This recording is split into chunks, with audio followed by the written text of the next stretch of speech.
Good morning, dear students. Today we will start History, chapter number 10, 18th century political formation.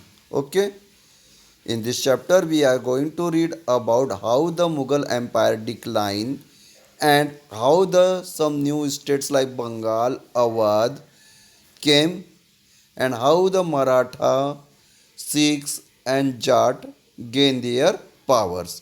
तो हम इस chapter में पढ़ेंगे किस प्रकार मुगल एम्पायर का डिक्लाइन हुआ, कैसे बंगाल अवध एक नए राज्य के रूप में उभरे, किस प्रकार जो गवर्नर या नोबल्स मुगल एम्पायर के अंडर में थे वो अपने आप को उनसे अलग करके खुद का एक राज्य बना लिए जिनमें जाट, सिख और मराठा थे. So let's start our chapter. After Mughal emperor Aurangzeb death, the Mughal Empire started decline because of the weak insufficient ruler. तो जैसे इससे पहले भी हम जानते हैं कि जो लास्ट मुग़ल पावरफुल रूलर था वो तो औरंगजेब, परंतु उसकी जो पॉलिसीज़ थी वो जो थी एडमिनिस्ट्रेशन के लायक नहीं थी. उसका उद्देश्य था एम्पायर को एक्सपेंड करते रहना, इसलिए उसका अधिकतर जो पैसा था वो वॉर में खर्च हो जाता था. ठीक है, वो लड़ाइयाँ लड़ते रहता था जिसके कारण वो अपने राज्य के प्रति उदासीन हो चला था, उतना ध्यान नहीं देता था, जिसके कारण जो नोबल्स थे या उसके अंडर जितने भी मंत्री या गवर्नर थे उन्होंने क्या किया, खुद राजा बन बैठे थे. तो मुग़ल जो थे last Mughal powerful emperor Aurangzeb के मौत के बाद धीरे धीरे मुग़ल एम्पायर पूरी तरह से डिक्लाइन हो गया. State like Hyderabad, Awadh, Bengal and the state under the control of the Sikh and Maratha decline the independence. तो जैसे मैंने आपको पहले ही बताया कि जैसे ही औरंगजेब की मौत हो गई, क्योंकि वो लास्ट पावरफुल रूलर था, उसकी मौत होते ही उसकी मृत्यु होने के बाद हैदराबाद, बंगाल, अवध वो एक नए राज्य के रूप में उभरे. साथ ही मराठा, सिख जो अभी तक के मुग़ल एम्पायर के अंडर में थे, औरंगजेब की मृत्यु के बाद उसके after his death they declare themselves independent, मतलब कि उन्होंने अपने आप को मुग़ल एम्पायर से अलग कर लिया था. The decline power of the Mughal also gave the rise to the regional power like the Jat, Sikh and the Maratha. तो इसी कारण जब उसकी मौत हुई किसकी, औरंगजेब की, तो जो रीजनल थे, जो रीजनल पावर्स थे जैसे कि मराठा, सिख और जाट, उन्होंने क्या किया, उन्होंने अपने आप को मुग़ल एम्पायर से स्वतंत्र घोषित करके अपने खुद की एक बड़ी आर्मी बना ली थी. Okay, now let's we see the crisis of the empire and the later Mughal. After reaching its zenith, the Mughal Empire started declining under the Emperor Aurangzeb. This was because of the Aurangzeb military and religious policy. तो जैसे मैंने आपको पहले ही बताया था कि Mughal empire के decline होने का कारण अधिक जो था वो था औरंगजेब की मिलिट्री पॉलिसी और रिलीजियस. मिलिट्री पॉलिसी, वो अधिकतर युद्ध में बिजी रहता था, वॉरफेयर में बिजी रहता था, साथ ही वो एक कट्टर मुस्लिम था. वो उसके राज्य में रहने वाले अदर रिलीजन्स पर्सन्स को वो साथ लेकर नहीं चला. इसलिए जो अदर रिलीजन्स पर्सन थे, जैसे अदर रिलीजन में हिंदू, सिख, वो उससे असंतुष्ट थे. They were not satisfied with Aurangzeb's policy.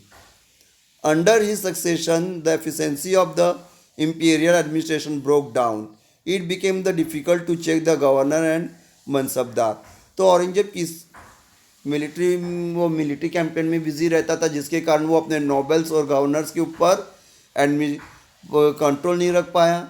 ठीक है, जिसका फ़ायदा ये गवर्नर और मनसबदार और नोबल्स ने उठाया था.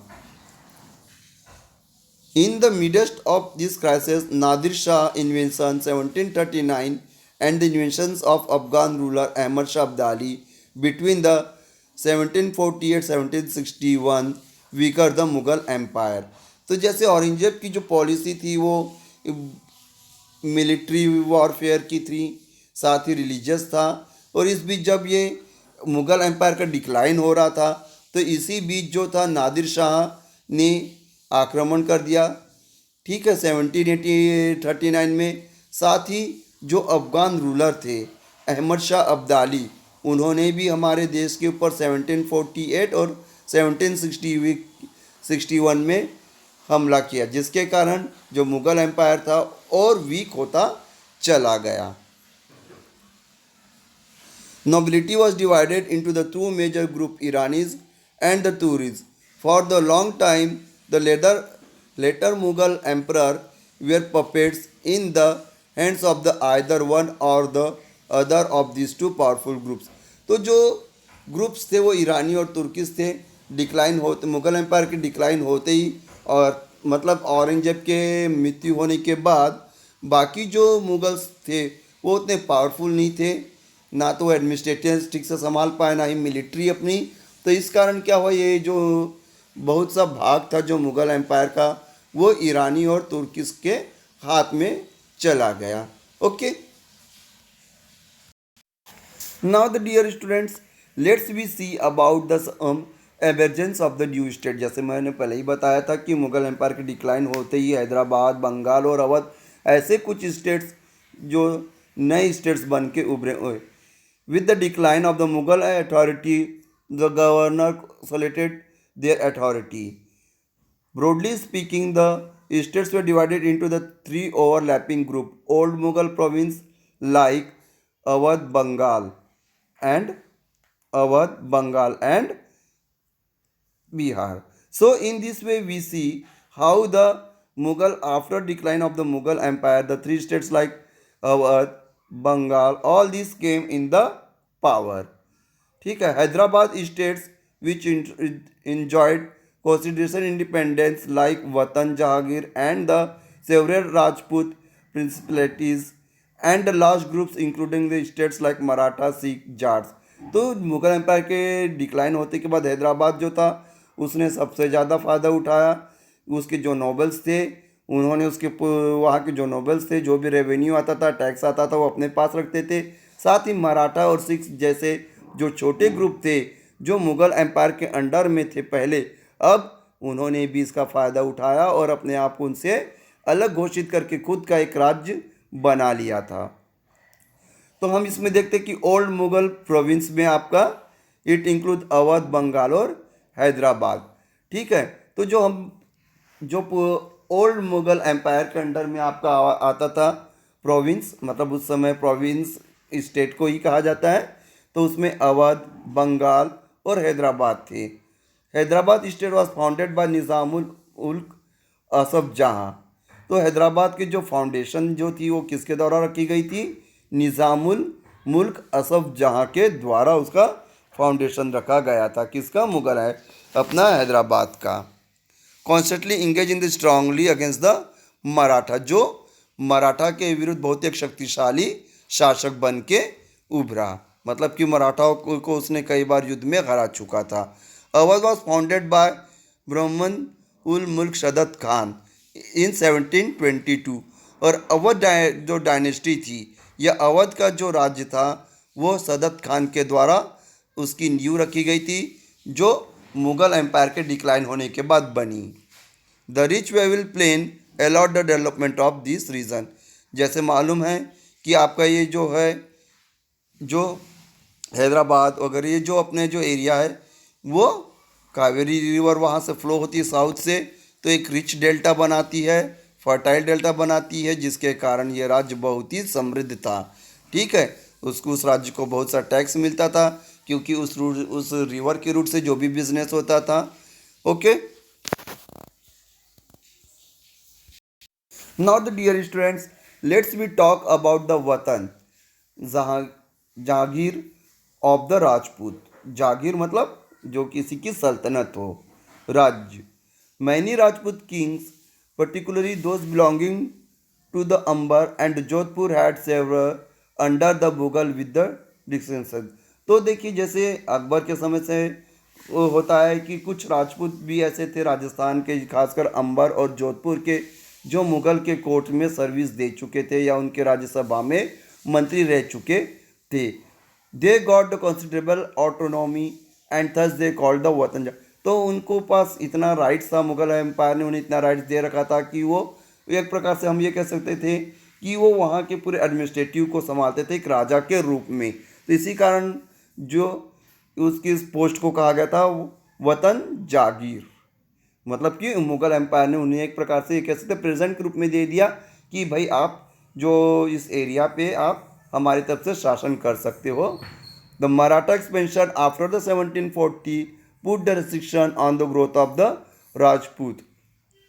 तो मराठा एक्सपेंशन, तो जैसे मैंने आपको बताया कि जो मुगल एम्पायर के डिक्लाइन का होने के बाद जाट सिख मराठा जो थे वो एक शक्तिशाली राजा बन के उभरे।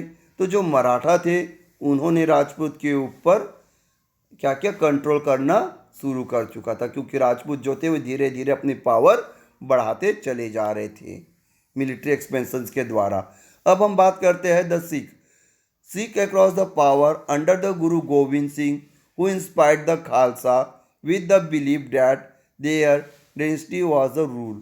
तो सिख जो था, सिख पंथ जो था, ठीक है, उसकी खालसा गुरु गोविंद सिंह ने खालसा पंथ की स्थापना की थी और उन्हीं के अंडर में जो सिख थे वो एक धीरे धीरे एक पावरफुल किंगडम के रूप में उभर रहा था।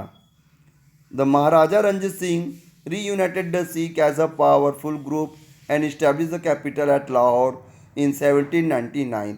तो उसके दूसरे जो सबसे फेमस शासक हुए महाराजा रंजीत सिंह।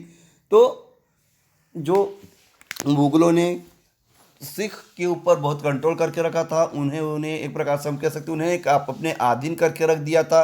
लेकिन औरंगजेब की मृत्यु के बाद जो ये सिख थे वो गुरु गोविंद सिंह और उनके बाद राजा रंजीत सिंह के अंडर में एक बहुत पावरफुल स्टेट और एक पावर बन के उभरा, ठीक है। और उसकी कैपिटल थी, महाराजा रंजीत सिंह ने उसकी कैपिटल बनाई लाहौर को 1799 में। अब हम बात करते हैं मराठास की।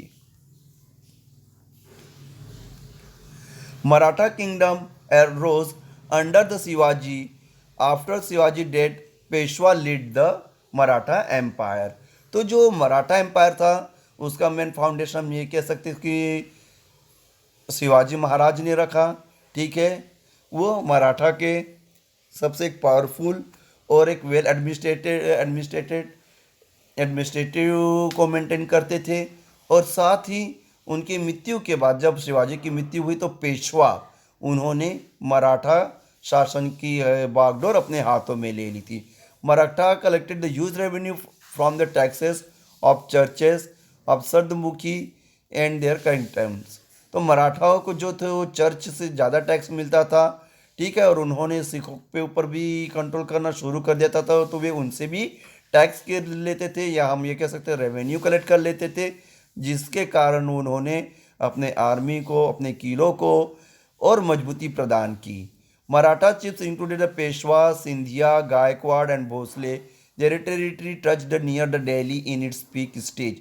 तो जब मराठा शासन अपने ऊंचाइयों पर था, या हम भी कह सकते हैं धीरे धीरे वो पावरफुल होता जा रहा था, तो उसकी जो बॉर्डर है, सीमाएं जो थी, एक समय ऐसा था कि दिल्ली को टच करना शुरू कर दिया था। और उनके पावरफुल जो शासक हुए जैसे पेशवा सिंधिया गायकवाड़ और भोसले।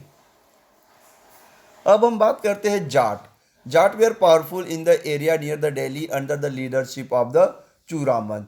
तो जाट जो थे वो एक प्रकार से सिखों के अंडर में ही आते हैं, उनकी दूसरी सब कास्ट कह सकती है। तो उनका जो अधिकतर रूलिंग जो एरिया था वो था Delhi under the leadership of the Churaman. They were propose the agriculturist. वो अधिकतर एग्रीकल्चर पे डिपेंड करते थे, एग्रीकल्चरिस्ट थे। Under the Surajmal the kingdom of the Bharatpur emerged the strong state.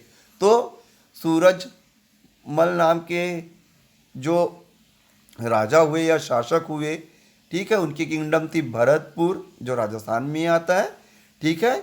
वो एक स्ट्रॉन्ग राज्य बन के आगे बढ़ा। The Jats even build a garden place at the Deeg. तो इन्होंने बहुत सारे किलों का निर्माण कराया, या हम ये कह सकते कुओं का निर्माण कराया, गार्डन्स के निर्माण कराए। इस प्रकार से उन्होंने बहुत सी पब्लिक फैसिलिटी रिलेटेड एरिया को भी उन्होंने डेवलप किया। Okay dear students, we have completed this chapter. Thank you.